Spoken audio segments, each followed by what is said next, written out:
3 months ago, Estonia had suddenly become a very important nation amidst the Ukraine war. The country had declared that it would integrate its coastal missile defense systems with Finnish forces, enabling the nations to block Russian warships from entering the Gulf of Finland if necessary. Hanno Pevkur, the defense minister of Estonia, had also endorsed the plan. However, the plans had to come to a halt due to Russia's dire warning. Estonia, however, is still not willing to concede. Tallinn is now trying to poke and provoke the Russian bear, as these actions might cause problems for the country, as Estonia might cease to exist and return to the state of pre-1918s. Hello and welcome to TFIGlobal, the foreign affairs and geopolitical analysis arm of TFI Media Group. I'm your host Akanksha. Let us begin. According to the Jerusalem Post, the governor of Pskov Region Mikhail Vedernikov has stressed that NATO drones have attempted to cross the border of Russia's Pskov region.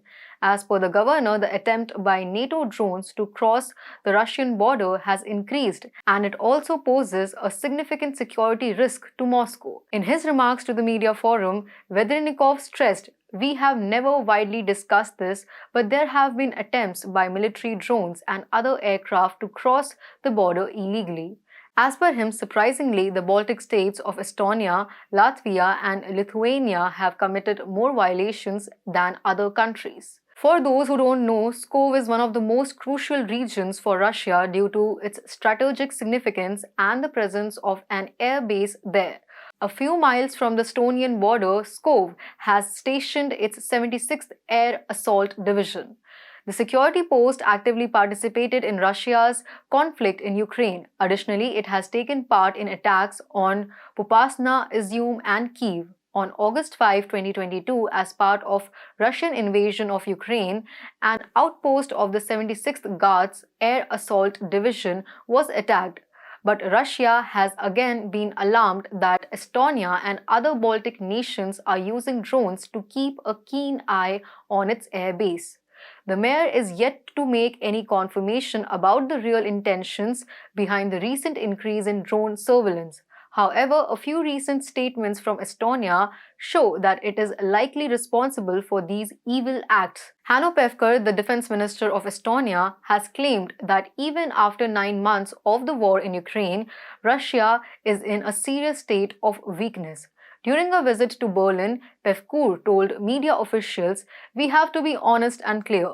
The Russian Navy and Air Force are more or less as big as they were before the war. Even though the Russian land forces had suffered a significant loss in power, they would sooner rather than later regain or even surpass their pre-February 24 sizes." In contrast to NATO's claims that the Russian military is incredibly weak, Estonia's statement stands at the complete opposite, which is only possible if Estonia has conducted some kind of research or surveillance. Furthermore, it is easy to conclude that it must have been Estonia given its previous record. The Estonian leaders have left no stone unturned in their attempt to provoke Russia.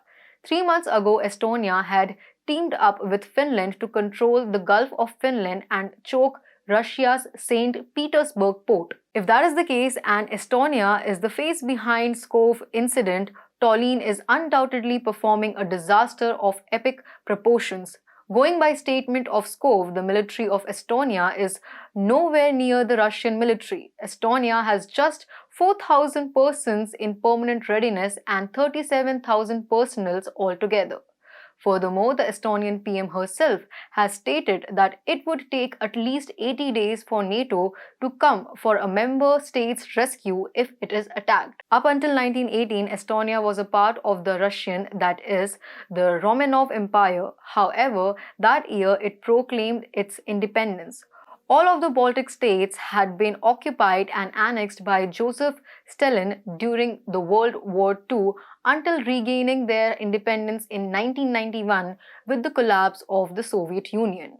The Baltic states already live in constant fear that they might be on the Russian hit list.